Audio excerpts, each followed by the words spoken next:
우리는 연약하기 짝이 없어요. 그렇지만 우리 속에 누가 계세요? 예수 계세요. 우리는 아무것도 아니지만 우리 속에 계신 예수님 때문에 이 세상의 크고 작은 일들을 지금껏 감당하면서 오늘에 이르게 됐어요. 박노해라고 하는 저항 시인이죠. 그가 소망과 긍정의 시를 이렇게 표현을 했어요. 박노해 시인의 너의 때가 오고 있다. 너는 작은 솔씨 하나지만 네 안에는 아름드리 금강송이 들어있다. 너는 도토리 알이지만 네 안에는 우람한 참나무가 들어있다. 너는 작은 보리 한 줌이지만 네 안에는 푸른 보리밭이 숨쉬고 있다. 나는 지금 작지만 너는 이미 크다. 너는 모르지만 너의 때가 다가오고 있다. 너무나 마음에 와닿더라고요. 마치 우리는 아무것도 아니지만 내 속에 계신 예수처럼. 그래서 우리는 약하지만 다른 편으로서 우리가 강할 수밖에 없는 사람들. 그게 생각이 나더라고요. 오늘 너의 때가 다가옴처럼 만물의 마지막이 가까이 왔음을 오늘 본문을 통해서 함께 생각하면서 은혜를 나누는 시간을 갖기 원합니다. 7절을 보시죠. 만물의 마지막이 가까이 왔으니 너희는 정신을 차리고 근신하여 기도하라. 여기 만물의 마지막, 이 마지막이라고 하는 이 단어 헬라어 토텔로스거든요. 이 토라고 하는 이 단어가 그 정관사예요. 텔로스는 끝이야. 그 끝이라는 거예요. 그러니까 여러 개 중에 마지막 그 중에 하나가 아니라 바로 그 끝이랍니다. 예수님의 재림으로 임하는 세상의 종말을 의미하는 거죠. 베드로 사도는 예수님의 재림으로 인해서 오는 인류의 종말을 판톤, 만물의 토텔로스, 만물의 그 끝, 마지막이라고 말하고 있음을 보게 됩니다. 예수 그리스도의 재림, 그것이 뭐라고요? 만물의 마지막이래요. 만물의 마지막이 어떻답니까? 오늘 베드로 사도가 우리에게 말하기를 가까이 왔다. 한참 후에 일어날 일도 아니요. 예수의 재림은 불확실한 가상의 일도 아닌 곧 임박한 일이고 확실한 일이라는 것. 그것이 예수 그리스도의 재림이라고 하는 것입니다. 지금 베드로 사도가 왜 만물의 마지막이 가까이 왔다고 선포하고 있는 것일까? 튀르키예 북쪽 소아시아 교회들,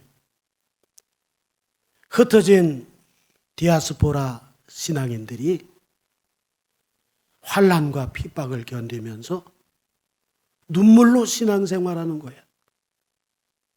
얼마나 힘든지 몰라.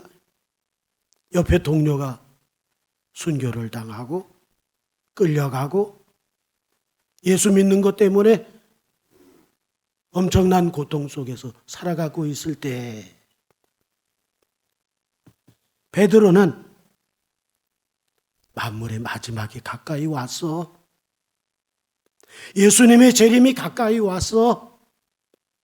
그러니 조금만 참어. 만물의 마지막이 가까이 왔으니까 이럴 때일수록 신앙의 대비가 필요하잖아. 이 사실을 이야기하고 있는 거죠. 한마디로 격려고 위로가 아닐 수가 없습니다. 우린 이대로 끝나는 사람들이 아니야. 예수 다시 오시면 다 보상해 주셔. 예수 다시 오실 때 그때는 이 세상 종말이 오는 것이고 그때 우리는 완전 달라져. 참자. 견디자. 위로와 격려를 만물의 마지막이 가까이 왔다고 하는 이 말씀을 통해서 선포하고 있다는 거예요. 그렇다면 만물의 마지막을 접하고 있는 신앙인들의 신앙 대비가 무엇일까? 어떤 것일까? 정신을 차리고 근신하여 기도하라. 이렇게 말씀을 하세요. 정신을 차리고 소프로 네사테라고 하는 단어입니다. 이 소프로 네사테라고 하는 이 단어는 지금 즉시 분별력을 가져. 그런 얘기예요. 정신 차려. 지금 분별력을 가지고 그 분별력을 따라서 움직여야 돼. 만물의 마지막 주님이 오실 거니까 핍박과 환난으로 환경이 모지로도 마음을 잘 추스려서 요동하지 말고 소프로 네사테 정신을 차리고 정신줄 놓지 말고 지금 즉시 분별력을 가지고 예수님 오실 때가 됐구나 격려하고 있음을 보게 된다는 겁니다. 그리고 기도하라 그렇게 말해요.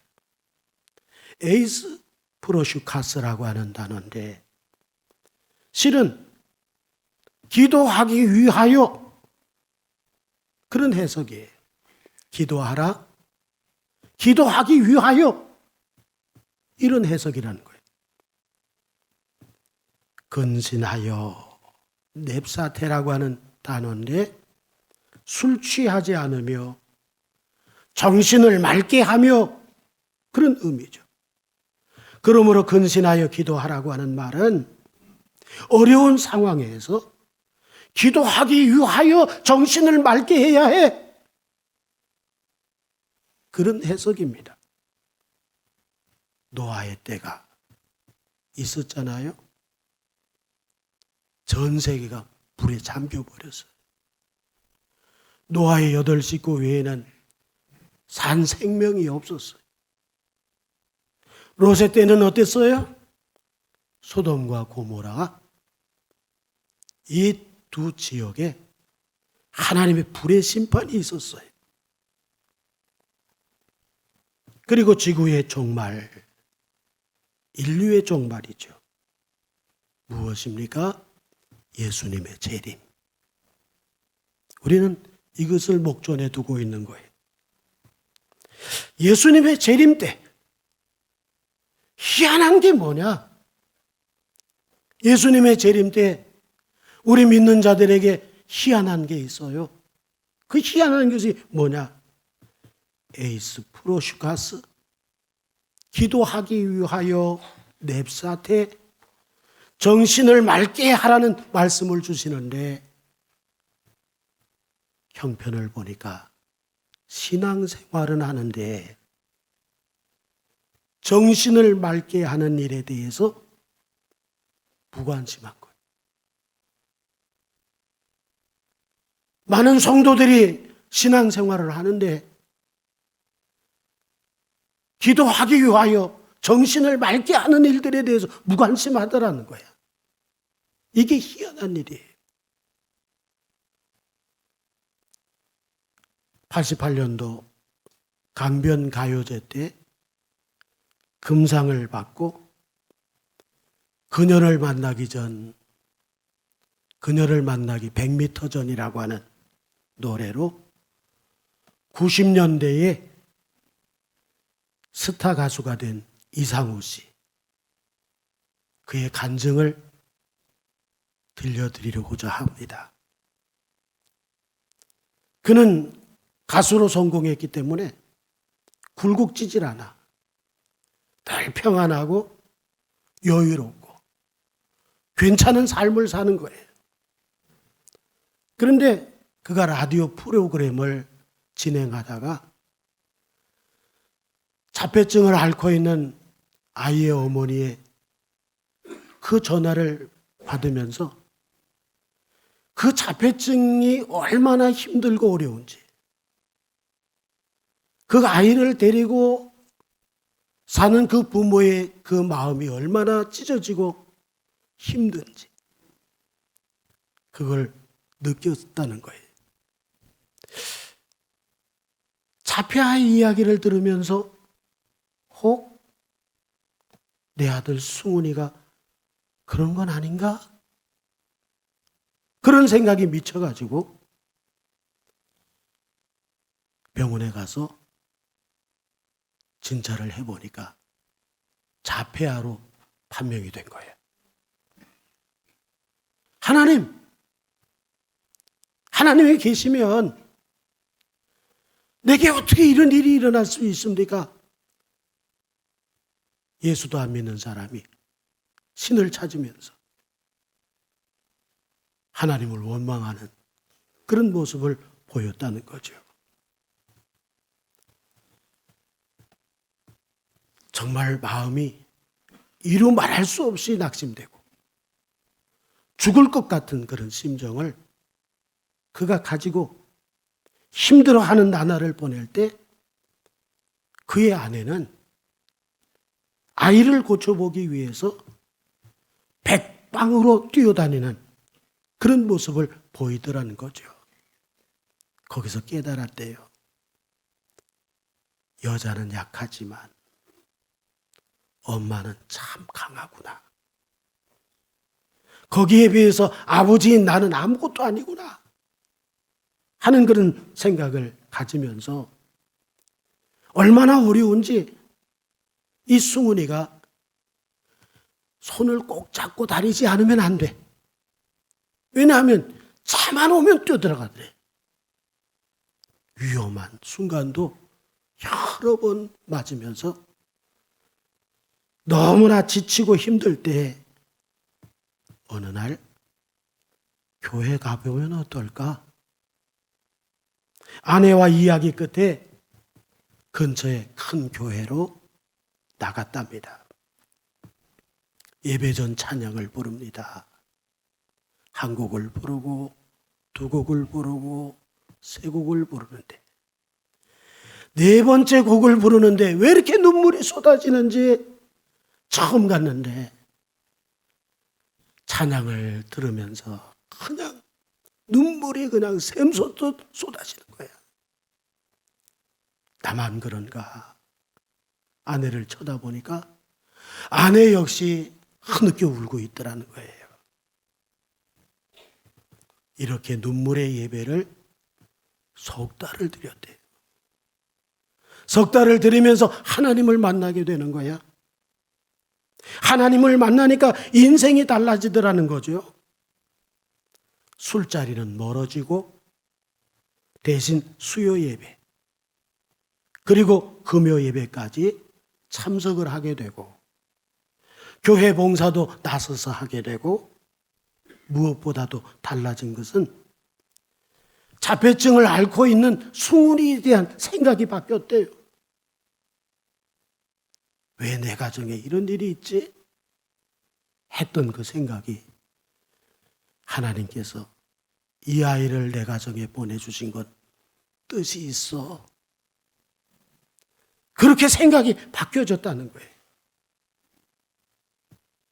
그러면서 마음의 평강이 찾아오게 되고 이 아이에 대한 소망도 생기면서 그 후에 아들 승훈이가 수영 선수로 잘 성장이 됐다는 겁니다. 정상적인 청년보다도 오히려 더 잘 자랐다는 거예요.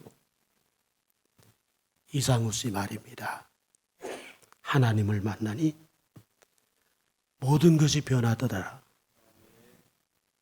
이렇게 말하면서 한 가지 덧붙여 말하기를, 응답받는 기도는 그냥 하는 기도가 아닙니다. 내 아들 승훈이를 위해서 간절함을 더하여서 하나님 앞에 드렸을 때 하나님은 네 아들 승훈이를 멋있게 만들어 주셨습니다. 그런데 안타까운 게 뭐예요? 희한한 게 뭐예요? 마지막 때 예수 재림하시는 그때 가까이 올수록 사람들이 신앙생활은 하면서도 기도 생활은 점점 식어지고 나태해지고 기도 생활이 꺾여져 나가더라는 거 아닙니까? 아닙니다. 베드로 사도의 말처럼 에이스 프로슈카스, 기도하기 위하여 냅사태 근신하기를, 정신을 차리기를, 맑은 정신을 갖고 기도하는데 힘쓰기를 주의 이름으로 축원합니다. 8절을 보실까요? 무엇보다도 뜨겁게 서로 사랑할지니 사랑은 허다한 죄를 덮느니라. 7절에서는 마지막 때 토텔로스, 그 마지막 예수님의 재림을 나타내는 그 마지막 개인적인 신앙의 자세를 말씀드렸다면, 여기 8절에서는 믿는 자들 서로 상호간에 가져야 할 신앙의 자세가 뭐냐 하는 것을 말씀해 주더라는 거 아닙니까? 어떻게 사랑하래요? 뜨겁게. 액테네라고 하는 단어예요. 액테네라고 하는 단어는 열렬하게, 여기 뜨겁게, 액테네는 열렬하게야. 그냥 사랑이 아니야. 열렬한 사랑이야. 그런데 희한한 일이 뭡니까? 예수님 재림이 가까이 오면 예수님께서 하신 말씀이 뭐예요? 마태복음에 기록이 되어 있잖아요. 사랑이 어떻게 된다고요? 24장 12절에 불법이 성함으로 많은 사람의 사랑이 어떻게 된다고요? 식어지더라. 정말 희한해요. 베드로 사도가 이런 말씀을 알기 때문에 우리 사랑하는 성도들에게, 아니야, 식어지면 안 돼. 액텐에 뜨겁게 사랑하고 열렬하게 사랑해야 돼. 그 사랑이 다시 불붙어야 돼. 이것을 베드로 사도가 우리에게 말씀해 주는 겁니다. 마지막 때 토텔로스, 뜨겁게 사랑하라. 그래서 베드로 사도가 권면했구나. 신앙이 불붙어서 사랑으로 역사가 이루어져야 되는데 그게 식어지니까. 미국의 복음주의 신학자죠. 존 파이퍼가 말세에 사랑이 식어진다는 의미를 4가지로 표현을 했어요. 첫째가 뭐냐면 가족의 같은 그 사랑이, 그 따뜻함이 정반대의 모습, 사랑의 온정을 잃어버린 모습, 이게 마지막 말자 때 사람들 가운데 사랑이 식어지는 모습이라는 거예요. 가족애가 얼마나 끈끈해요. 그런데 그 가족애를 찾아볼 수가 없어. 그 따뜻함을 찾아볼 수가 없어. 사랑의 온정을 잃어버린 껍데기뿐. 이걸 사람들이 가지고 살아가고 있는 거예요. 둘째가 위선적 사랑을 지나쳐서 서로를 배신하고 이제는 미워하는 거예요. 배신하고 미워하는 게 아주 일반화돼 버려서 이게 사랑이 식어진 거야. 셋째가 하나님의 권위에 도전하는 무법이 증거하는 거야. 무법이 증거하니까 무슨 사랑이 나타나? 네 번째가 무호하고 전능하신 하나님이 우리에게 무엇을 할 것인가를 알려주는 것을 원하지 않는다는 거예요. 그러니 사랑이 식어질 수밖에 없다. 네 가지로 정의를 내려주었어요. 이런 모습이 어디에 있다는 거예요? 교회 안에 있다는 거야. 이런 모습이 어디 있다는 거예요? 교회 바깥에 있다는 거예요. 정치적인 면, 사회적인 면 많이 들춰봐도 들리는 소리는 가슴을 찢어내는 소리뿐. 사랑의 온정과 서로 뜨겁게 사랑하고 열렬한 그런 사랑들이 많이 식어져 있는 그런 모습을 교회 안에서도 보고 교회 바깥에서도 볼 수가 있습니다. 아, 그랬구나. 마지막 때 토텔로스, 바로 그 마지막 주님 예수가 오시는 그 재림의 날, 그때가 임하기 전에 모습은 사랑이 식어진다고 주님이 말씀하신 것을 기억하고 베드로는 열렬하게 사랑할 것을 우리에게 말씀해 주고 있다고 하는 사실을 이야기하고 있는 것이죠. 뜨겁게 사랑하면 어떤 결과가 나타나나요? 허다한 허물을 덮는데, 그런데 이게 교회의 모습입니까? 사회 속에서 나타나는 모습입니까? 허다한 죄를 들춰내잖아. 교회 안에서 허다한 죄를 들춰내고 교회 바깥에서 허다한 죄를 들춰내잖아. 뭐에 대한 증거일까요? 사랑이 식어진 증거예요.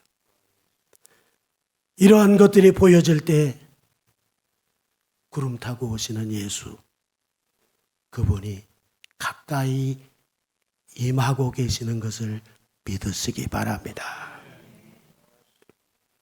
예수님의 사랑은 어떤 사랑입니까? 요한복음 13장 34절에 새 계명을 너희에게 주노니 서로 사랑하라. 내가 너희를 사랑하는 것 같이 너희도 사랑하라. 열렬한 사랑으로 부활될 것이 무엇입니까? 우리에게 사랑의 온도가 자꾸 올라가야 할 것이 무엇입니까? 주님이 사랑한 것처럼 우리도 사랑하는 것. 사랑의 온도가 올라가기를 원합니다. 식어져 버린 사랑에서 베드로 사도가 우리에게 권면하는 것처럼 뜨겁게 사랑해, 열렬하게 사랑해, 액텐해, 열렬하게 뜨겁게 사랑의 회복을 이야기하잖아요. 뜨겁게 사랑하는 것이 뭐래요? 새 계명을 지키는 거래요. 예수 그리스도의 사랑은 어떤 사랑일까요? 자신을 십자가에 내어주실 때 차별이 없는 사랑이잖아요. 누구든지 믿기만 하면 허다한 죄를 다 덮어버리고 마는 엄청난 용서의 사랑이잖아요. 차별이 없는 사랑이잖아요. 그리고 예수의 사랑은 어떤 사랑이에요?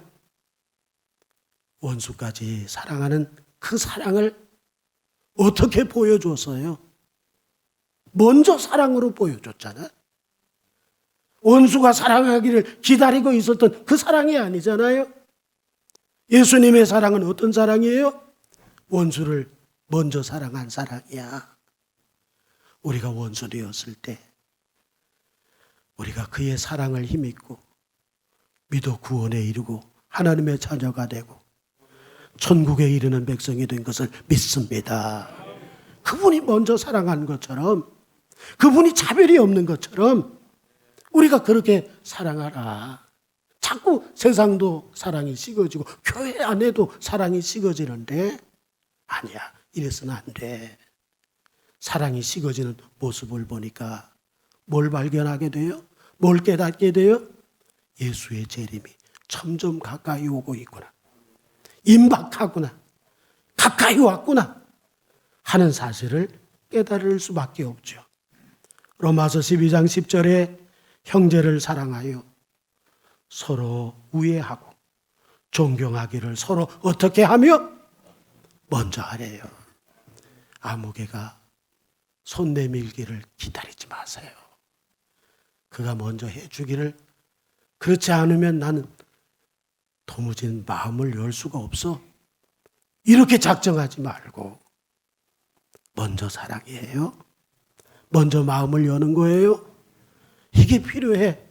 왜? 예수님이 그러셨으니까.